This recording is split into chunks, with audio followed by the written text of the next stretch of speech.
Hi friends, ನಾನಿಲ್ಲಿ ಬೊಂಡಾಸಿದು pepper chilli ಮಾಡ್ಕೊಳ್ತಾ ಇದ್ದೇನೆ. ಇಲ್ಲಿ ಫಸ್ಟಿಗೆ ಕಡಾಯಿ ಬಿಸಿ ಮಾಡಿ ನಾನಿಲ್ಲಿ ಕರಿ ಲೀವ್ಸ್ ಹಾಕಿ ಫ್ರೈ ಮಾಡಿಕೊಂಡೆ. ಅದರ ನಂತರ ನೀರುಳ್ಳಿ ಹಾಕಿ ಫ್ರೈ ಮಾಡ್ಕೊಳ್ತಾ ಇದ್ದೇನೆ. ನೀರುಳ್ಳಿ ಸ್ವಲ್ಪ ಸಪೂರವಾಗಿ ಕಟ್ ಮಾಡ್ಕೊಳ್ಳಿ. ನಾನಿಲ್ಲಿ 3 ಮೀಡಿಯಮ್ ಸೈಜ್ ನೀರುಳ್ಳಿ ತೊಗೊಂಡಿದ್ದೇನೆ.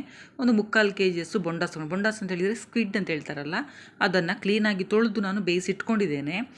ಇಲ್ಲಿ ನಾನು ಜಿಂಜರ್ ಗಾರ್ಲಿಕ್ ಪೇಸ್ಟ್ ಹಾಕಿ ಫ್ರೈ ಮಾಡ್ಕೊಳ್ತಾ ಸ್ವಲ್ಪ ಹಸಿ ವಾಸನೆ ಹೋಗೋಷ್ಟು ಫ್ರೈ ಮಾಡ್ಕೊಳ್ಬೇಕು.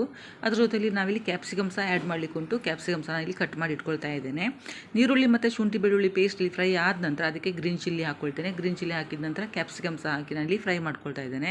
ಅದು ಫ್ರೈ ಆದ ನಂತರ ಸ್ವಲ್ಪ ಅರಿಶಿನ ಹುಡಿ ಹಾಕಿ ನಾನಿಲ್ಲಿ ಫ್ರೈ ಮಾಡ್ಕೊಳ್ತಾ ಇದ್ದೇನೆ. ನಾಗಂದರೆ ಬೇಯಿಸ್ಕೊಳ್ಳುವಾಗ ಸಹ ಅರಿಶಿನ ಹುಡಿ ಹಾಕಿದ್ದೇನೆ. ಅಂದರೆ ನಾನು ಬೊಂಡಸನ್ನು ಕ್ಲೀನಾಗಿ ತೊಳೆದು ಕಟ್ ಮಾಡಿ ಬೇಯಿಸಿಟ್ಕೊಂಡಿದ್ದೆಲ್ಲ ಅದನ್ನು ಇಲ್ಲಿ ಆ್ಯಡ್ ಮಾಡ್ತಾ ಇದ್ದೇನೆ. ಬೇಯಿಸಿಟ್ಕೊಂಡಿರುವಂಥ ಬೊಂಡಸನ್ನು ಮಿಕ್ಸ್ ಮಾಡ್ಕೊಳ್ತಾ ಇದ್ದೇನೆ. ಉಪ್ಪು ನೋಡ್ಕೊಂಡು ಹಾಕ್ಕೊಳ್ಳಿ, ಯಾಕಂತೇಳಿದರೆ ಬೇಯಿಸ್ಕೊಳ್ಳುವಾಗ ನೀವು ಉಪ್ಪು ಹಾಕಿದರೆ ಉಪ್ಪು ನೋಡ್ಕೊಂಡು ಹಾಕ್ಕೊಳ್ಳಿ. ಅದರ ನಂತರ ಲಾಸ್ಟಿಗೆ ಇದು ಎಲ್ಲ ಮಿಕ್ಸ್ ಆದ ನಂತರ ಪೆಪ್ಪರ್ ಪೌಡರ್ ಹಾಕಿ ಮಿಕ್ಸ್ ಮಾಡಿದರೆ ಪೆಪ್ಪರ್ ಪೌಡರ್ ಹಾಕಿದ್ದ ಚಿಲ್ಲಿ ರೆಡಿ ಆಗ್ತದೆ.